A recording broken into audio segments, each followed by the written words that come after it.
So I wanted to do a video because too many times I be having conversations with people and they be like, yo, you gotta put this stuff on for other people to see, man. And I be like, I don't know, like, because I'm always overthinking stuff. Like, that's my problem, right? All right. I just constantly feel like I won't be able to really speak on it the way I want to speak on it, or to be misinterpreted. You know what I mean? Like, and you know what I'm saying? So, but what I realized is you gotta embrace all of that. You know what I mean? That's just life. Even with your closest family members, you have conversations with them and it don't always get smoothed out. And they know you like the back of your hand. You know what I mean? They know all your weaknesses, all your little secrets and stuff like that. Most of them, right? And they still misunderstand stuff you're saying. You know what I'm saying? Go back and tell mom something. Mom calling you, asking you why you said something. And you're like, well, I never, you know what I mean? It's always, you know what I mean? Misinformed, misinterpreted things. So, like, I just got to live with it. You know what I mean? But the reason why I wanted to make the topic is, like, I got to the point in my life, and this is the whole point of this video. You get to the point where you realize that nothing is really supposed to stay. You know what I mean? You're going to lose things one way or another. You know what I mean? Whether you push it away, whether it walks away, whether it dies, whether it breaks, whether it moves away, your best friend or something like that, things are just inevitably going to leave. You're going to leave and leave behind a lot of people that, you know, care about you. So what really started to resonate with me is that if I'm going to leave, everybody else around me is leaving. What am I supposed to gain from this? Because I'm always one of them people that want to take a lesson from stuff. I always gotta pull something from out of this. Like, if I'm gonna get pain or something like that, I gotta pull. This is why I gravitated to sports. Yeah, I'm athletic. I like jumping and running and stuff like that. Yeah, that's fine. But truth be told, I gravitated to sports because I'm a problem solver at heart. With mindset, because if something not working, I'm gonna figure it out. And what I realize is that even in every sport, guys that hit home runs, they don't look all the same. They all different. Guys that shoot threes, they don't all look the same. They all look different. Guys that dunk the ball, they're not all the same size. They all different sizes. Guys that hit or that are great alone around the tee, they all look different. Everyone's gonna have a unique skill, a unique way of going about things that make them good enough. And as long as they play to their unique ability, as long as they play to what makes them special, then they can competitively keep up with anybody. You don't know how many times I've seen TV shows or stuff like, or like, you be like, it's a guy, Hans, a one arm, well, like, I think he got like a half an arm, one and a half arms. So like, but he plays basketball to his strengths. You know what I mean? The guy is gifted, you know what I mean? And if it shows that if you put the time in with your limitations, you can turn those limitations into impressive things. They can be utilized to do impressive things. It's almost like what you see with superheroes and villains. Every villain, every superhero, they got this unique thing about them that makes them a little different than the other one. You know what I mean? 17 of them might fly, but they all do. Each of the 17 is different. So my thing is, bring it all back home. The point of it is like to embrace what's happening through the process. Not look at what you lost.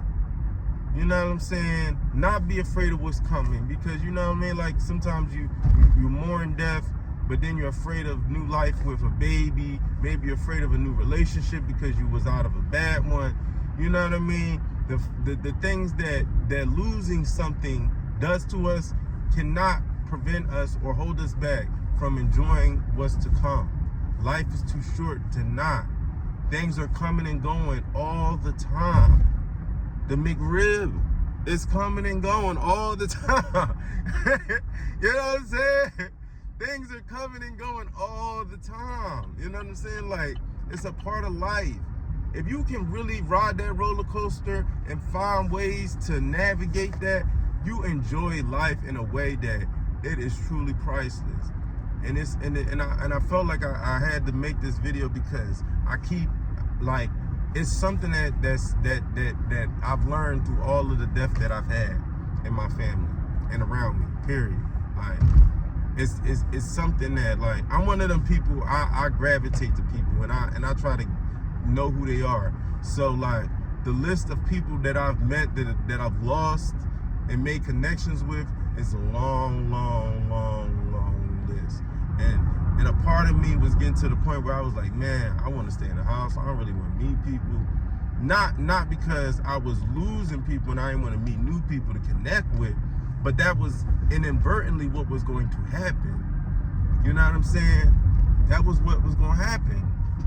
I was going to eventually become the opposite of myself. Depression takes you, anxiety takes you to a different version of yourself. It's actually the opposite of you. You know what I'm saying? Then you start, in that space, you start to gravitate to an energy that really promotes things that aren't good for you.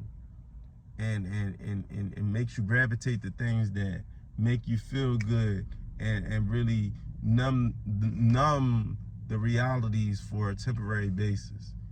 And the problem is, when you constantly feel like you gotta numb it, and you start gravitating to whatever it does that numbs it, and it's not a healthy thing, you develop a pattern where it becomes an addiction. And I don't care what it is. You know what I mean? It could be hoarding, collecting things.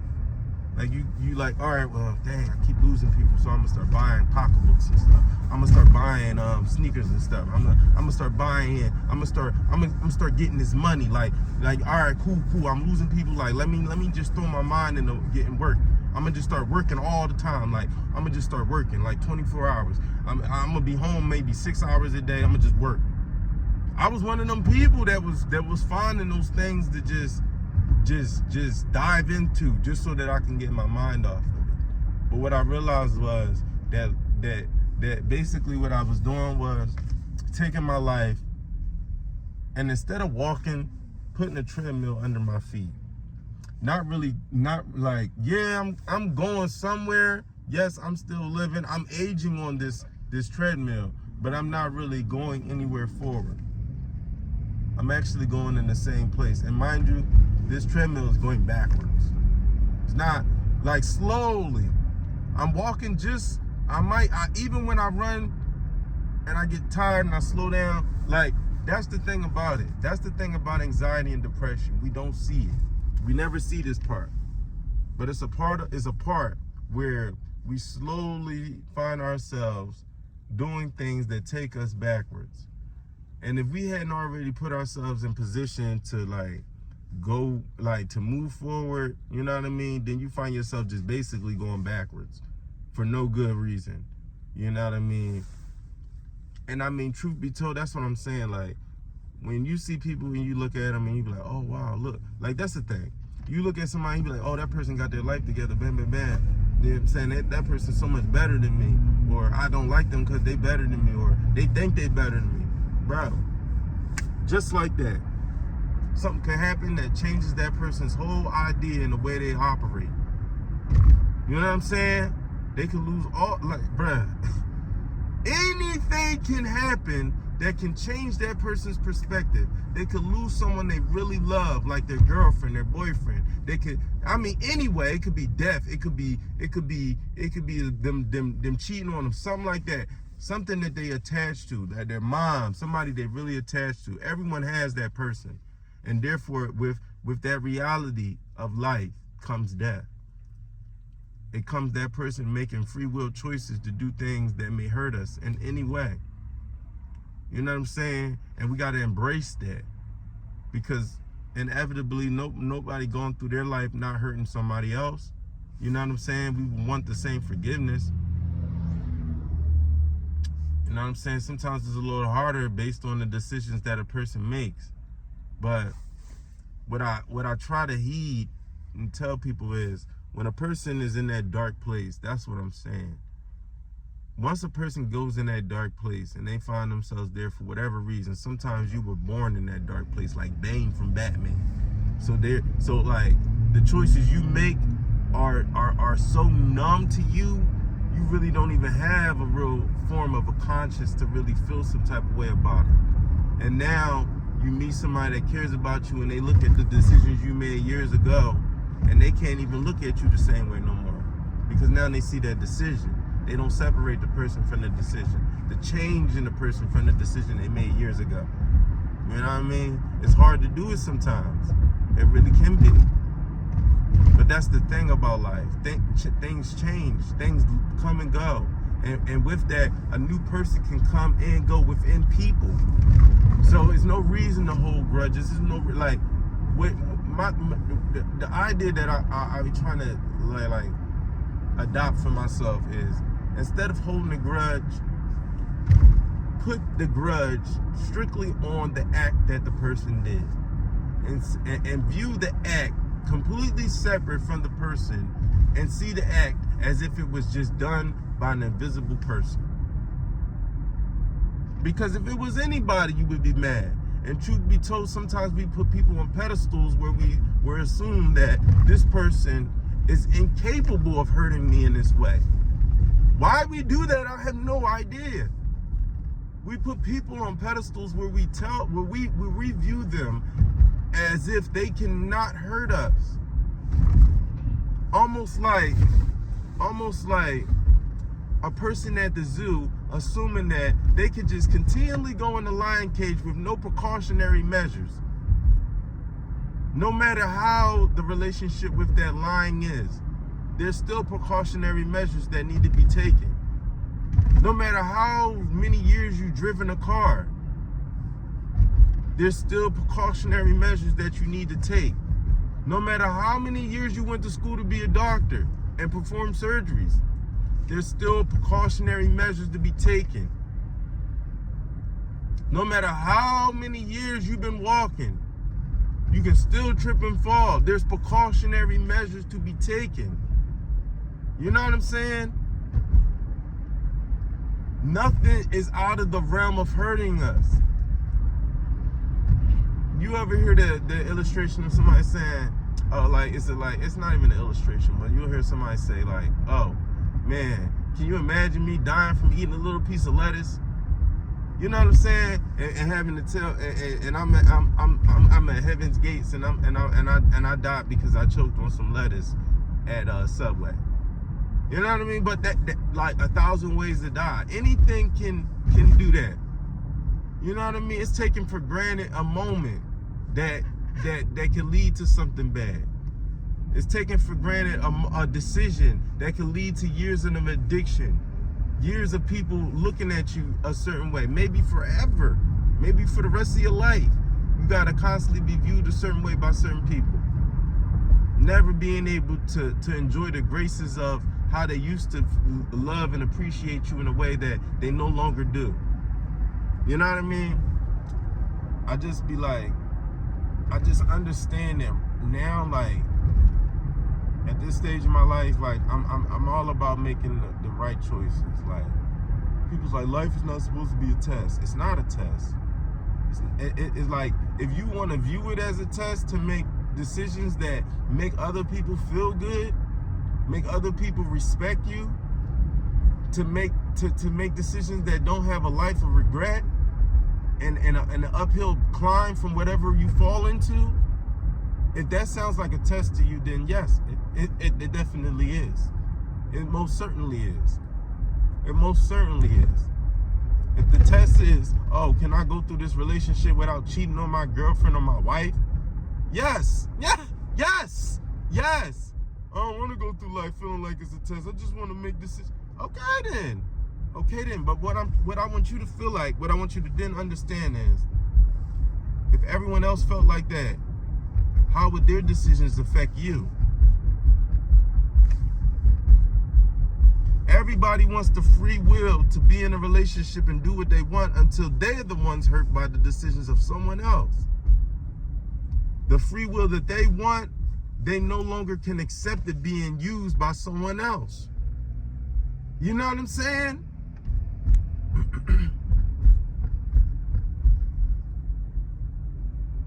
And that's what I'm saying. Like, life is about accepting the realities for whatever they may come in, the form that they may come in. Seeing the blessings for what they are. Because sometimes we get caught up in this. We be like, please God, please, I really need a new car. Like, can you give me something like and you dreaming, I'm thinking about like, okay, God, I know God got big pockets, so I know if I pray to him, he gonna give me a Lamborghini, you know what I'm saying? Because I've been good, I've been working hard, I'm a good servant of God. Look at you, the way you thinking, you would overlook a blessing. You would overlook it. You wouldn't see it because you're already shaping it in your own eyes. You're already shaping it, and God don't think like we do. God's blessings don't come from where we think they come from. They never do. That's what I'm starting to understand. Like I heard this one guy on the radio. I mean, not a radio. It was a reel, and the guy was saying, "I prayed to God for bravery, and He gave me moments of fear, intense fear. I prayed to God to be an honest person, and he gave me decisions where I felt he put me in situations where I felt like I would lie, where I wanted to lie, where it was easy to lie." That's what I'm starting to understand. God don't give you what you want how you want it. It would be too easy for us. You know what I mean? All that would develop is spoiled children. Because now, like, we think, oh, I'm being good, so, like, all I gotta do is pray to my daddy and he gonna throw me down something. Like, no, that's not how it's working, because the truth of the matter is, what I'm starting to understand is, and I know this is gonna take it all the way off the hinges a little bit, because I'm about to drift a little far off the topic. But, like, this is what makes me understand that there had to have been a God. There had to have been a God. There's no reason for me to doubt that no more, because of the way that I am learning, the way that I am picking this stuff up. Like, it blow my mind for people to say, but like for atheists to have such an immense thought process into how they can formulate a reason for reasons for them to think that there's no God. Yet that very mind doesn't give them no idea that there had to be an intense creator and a brilliant designer. You don't think that? Like, for real. Like, for real. You don't really be like, oh man, that's a brilliant designer. Like, it's insane to me how, like, I ride through, like I'm riding over a bridge. I was riding over a bridge coming from South Carolina. I don't know which state it's in. I think it's North Carolina, whatever state it's in. But this bridge is about I'll say about 8 minutes long. You riding on it, right? And I'm thinking to myself, wow, somebody really built this bridge. It would be insane to be like riding over the bridge, like riding over the bridge, riding on the road, like, yeah, nobody built this. This guy here, bang, boom, fell down from the sky with the lines on it and the lights on here. Nobody built this. This was some cosmic thing that happened. Really? I can't wrap my head around that. The idea that I can keep reasoning through life as life is unfolding before my eyes. 2025. New things are, we assume new things are being invented, and yet we're learning them and adapting to them and making them a part of our lives.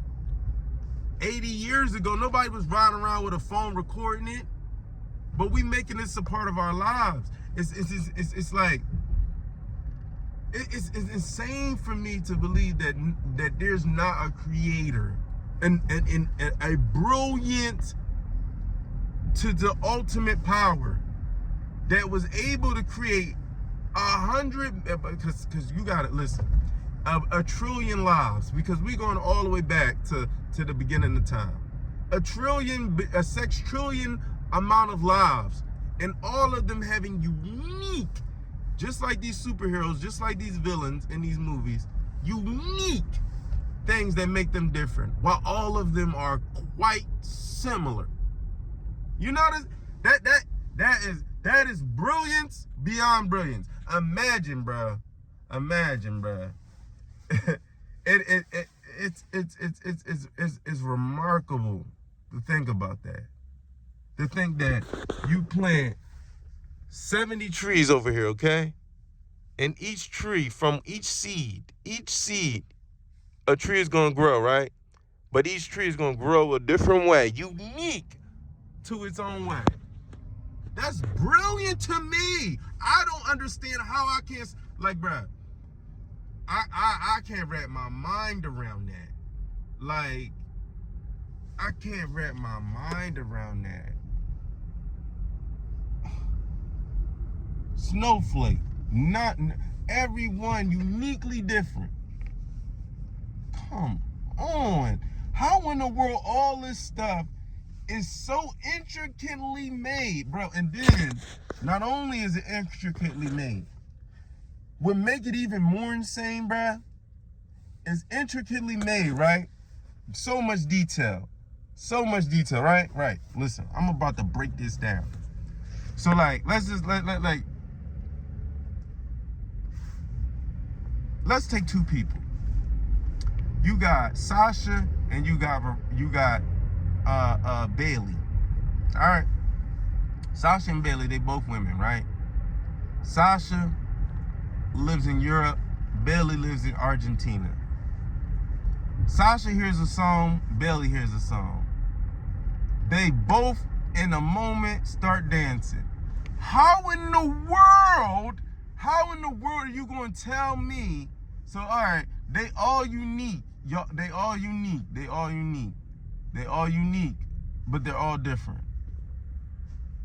You know what I'm saying, bro? And I mean, just, oh man, even the twins. You'll have a set of twins, and you'll be like, man, they look just alike, and they're even uniquely different. I mean, listen, man, it's insane for people to say, oh, there's no God. Like, multiple different versions of apples, multiple different versions of peaches, multiple different versions of fishes, multiple different versions of trees, multiple different versions of stuff, bro. Like, it's just insane. It's just insane, bro, to think that, oh yeah, we just gonna be like, there's no God. Like that. I'm having a struggle with that, like a real struggle with that.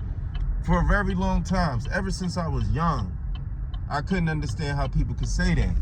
I just always felt like there was no way I could ever believe that. Like, I just always did. And you know what was funny? All it really took for me was looking up at the sky and seeing the stars and the moon and the sun moving around. I'm like, how? Like, when they listen, it's like, how far is the? It was like, how far is the sun? Cause like, you know it's far, but like when you hear how far it is, and you like, whoa, wait a minute. So you mean to tell me that would be like me thinking that a heater on the other side of Philly would be able to keep me warm. Year after year after year after year. And mind you, I could forget it. Me personally, I can forget the maintenance that it needs to be done. I can forget to plug it in. I forget to turn it on, and it's still gonna do what it need to do. As a human being. That's crazy. That's crazy. We don't know nothing in our own reality that can do that on its own without us thinking about it. We don't know nothing. We ain't made nothing that does that. We ain't made nothing nowhere near that. We ain't made nothing nowhere near that. So the idea that, oh yeah, maybe some people did it. Just the idea that y'all want to say aliens, why y'all can't just say God? Like, it just doesn't make no sense. So I mean, it just don't make no sense. It just don't make no sense. Like, but anyway, I got off my point. The whole thing about it is, once I realized that God had a purpose, and I realized that he had a purpose through the fact that I was learning things through this. Yeah, people can say like, wow, Omar, well, you were just one of those people that pulled something from it. But my thing is, how was I able to pull something from it if it wasn't nothing for me to pull from? It could have not been anything to pull from. Everything. I could have been trying to pull something from everything that's been going wrong and it happening to me, and nothing happened. But the fact that something did happen, the fact that I became stronger and I started to learn a perspective to understand it, it just made my understanding of God grow even stronger. Because like, I realized like, yeah, I don't have my dad physically anymore, but trust me, I would not be feeling like this every day if I didn't have my dad. If you understand what I'm trying to say. Even though I don't physically have my dad, physically, there is no way I feel like I feel and I don't have him. Because he is living inside of me in a way that I can literally feel him breathing. The feelings that I get when I'm reminded of him, the things that make me hear his voice, the things that remind me of the colognes he used to wear, bruh, it's almost like he's breathing still and talking to me and walking with me. It's almost like he never left. It's almost like he's with me more than he ever was before. And people like, that's what I'm saying when I say I pulled something from it. That's what I'm saying when I say I pulled something from it. That perspective, those memories that I formed with him will always be there as long as I'm here.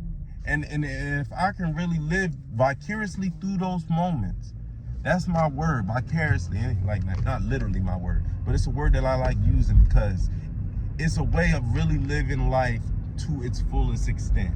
Because I tell my kids this all the time. This is the one thing I tell them the most. Easy math. Anyone that like to do math, think about this. Easy math for you. You like to do math? I don't care how old you is. This is 3 and up.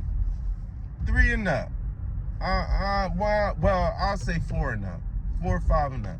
Once you can fully understand something given to you and taken away, you'll understand this. This easy math, right? If you can only be happy for the good things that happen to you, I'm gonna restart it right now. I'm gonna restart it right now. If you can only be happy for the things that happen to you, you will be happy a lot less than if you can be happy for everybody if anything good happens to them. If you can pull happiness, joy, pleasure from someone else getting something that makes them happy, that they anything, if you can find something to pull from that and enjoy life multiply that times how many people are on the planet. You will enjoy life 100 million times more. I tell my kids that's easy math. If you can be happy for Johnny and Teresa and Leon and Marsha and Tito and Michael and Janet, all them people over there, you know what I'm saying? You be like, dang, this person doing that, that person doing that. I'm so happy they doing that. I'm so glad they doing that. I'm so happy to eat.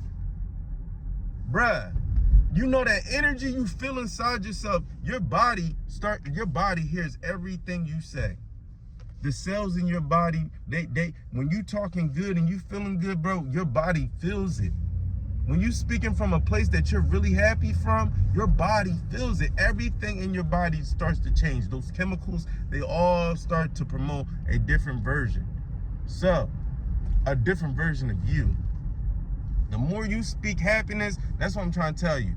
Find ways to pull from things in a way that you're never really miserable. Like, you'll be like, oh, okay. You'll be like, oh, I'm trying to think of how to say this. I'm going through this right now. Dang, I just lost my job. But you know what? I was not happy at that job. Or I was thinking about doing something else. Oh, you know what? I did want to do blase blase. And I did want to, now I can focus on taking my kids to school every day in the time while I'm looking for, find the good. It's there. It's there. I'm trying to tell you, bruh, if I can find something from my dad's death, I'm telling you, everything else becomes easy. The harder the situation, find ways to pull some good from it. Because if you're going to have to be in a miserable situation anyway, you might as well find something to be happy about. You might as well.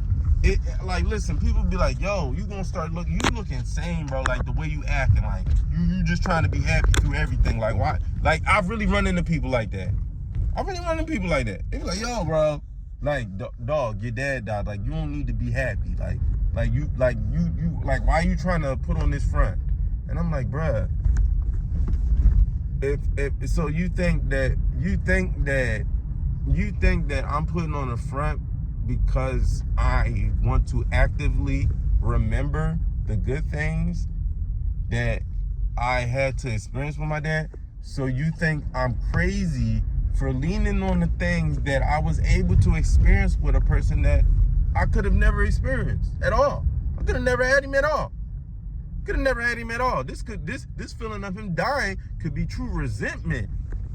I am blessed to be in a situation where I can do this. I'm finding everything to pull from as far as reasons for me to be happy. And you telling me I'm crazy. Why do you feel like I'm crazy for finding a reason to be happy? To pull things from it? I just want to know what your honest answer is. You know what I'm saying? Let me know what your honest answer is. Like, so do you mean that I should mourn all morning should be about me crying? Really? That's what you assume? Because I'm pretty sure that's a natural reaction. And training, the natural reaction it sounds kind of strange. You know what I'm saying? Unless you're trying to, natural reaction, somebody slap you would be to punch them. So what, I want to hone punching people now? Hone that skill of punching people? No. I want to be able to tap into something that's going to promote something positive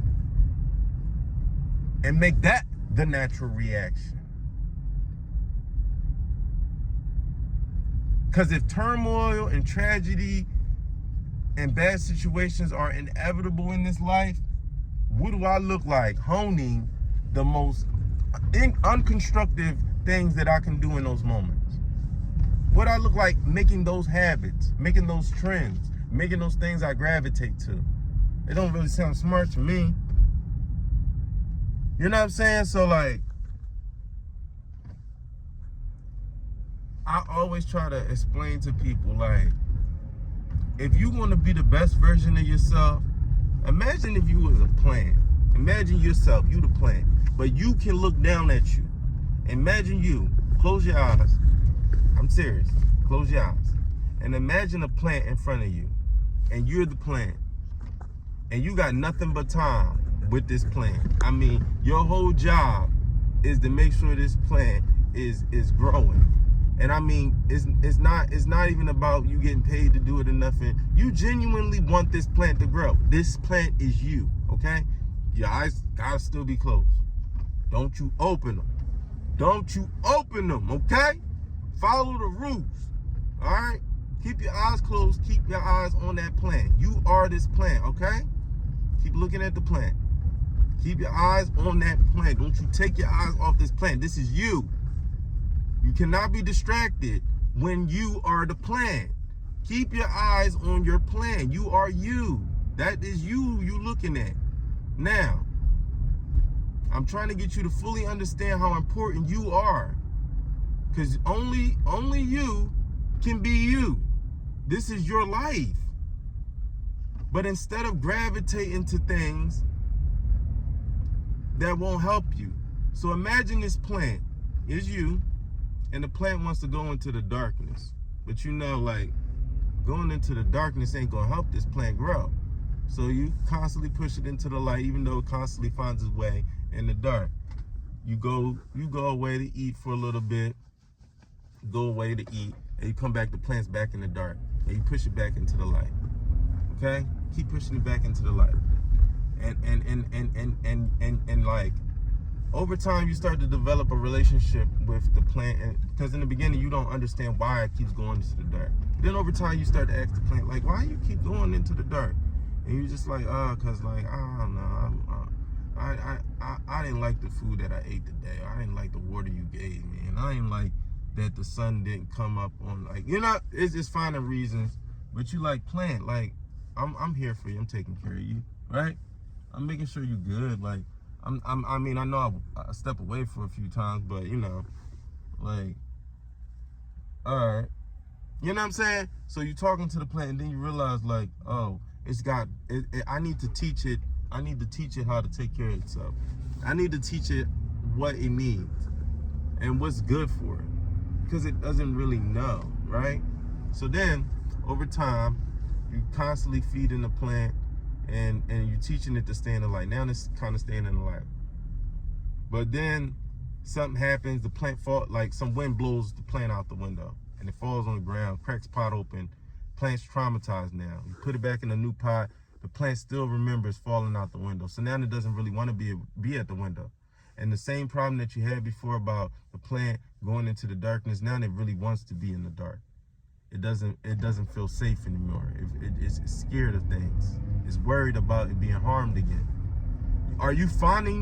Now, I hope you are still keeping your eyes closed. Because if you are, you're probably crying now because you understand exactly what I'm explaining to you as a person. You know what I mean? Like, this should be resonating with you now, because you understand what you're going through. This is you. This is what you're going through. This is what you're going through. This is the process of life that you're going through. All living organisms. You know what I mean? This is the process that you're going through. Whatever pain, whatever happens, just like that plant that you're looking at, that's you. Now, I want you to really picture yourself repotting this plant, putting it in a new pot, and trying to get it to want to be back in the light again. Because that's what it needs.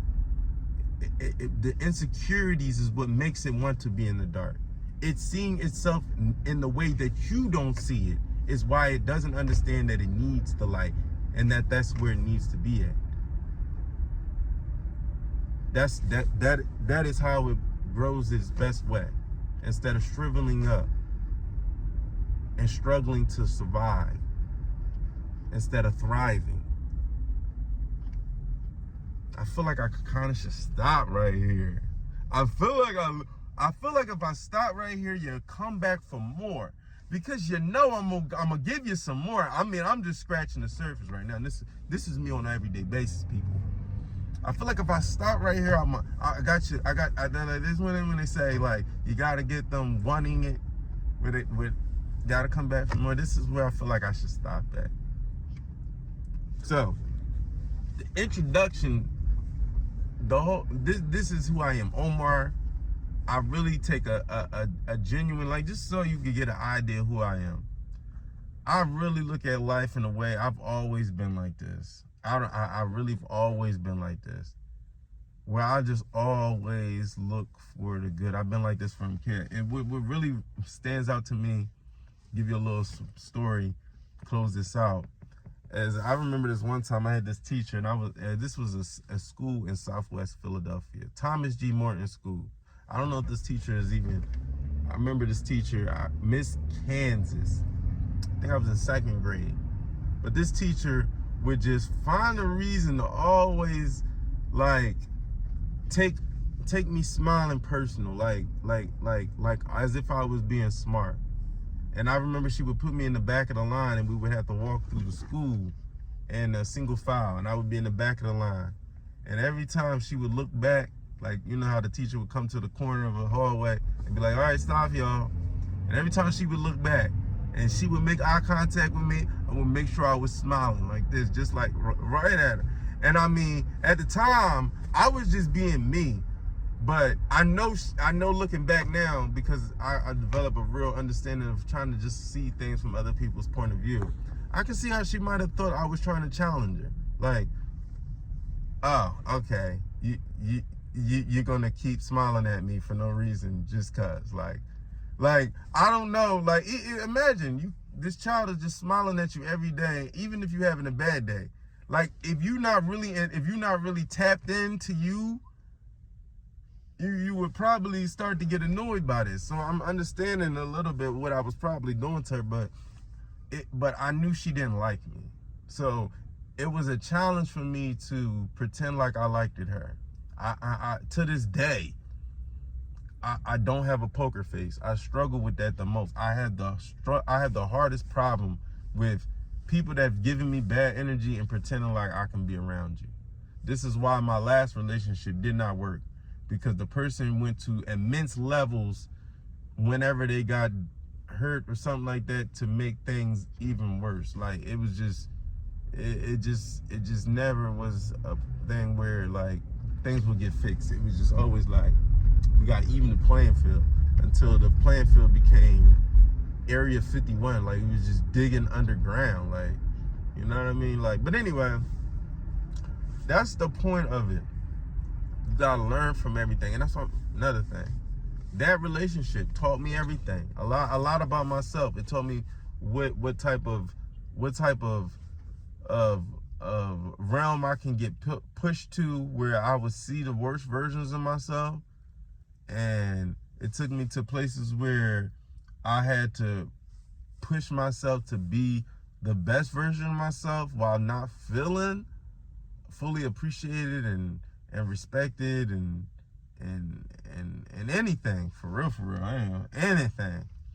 It got really bad. So, and I often take myself and I think back and I be like, bro, if you can push yourself to be a good man for somebody because you felt like that's what your duty was, like, you just like, all right, I'm working for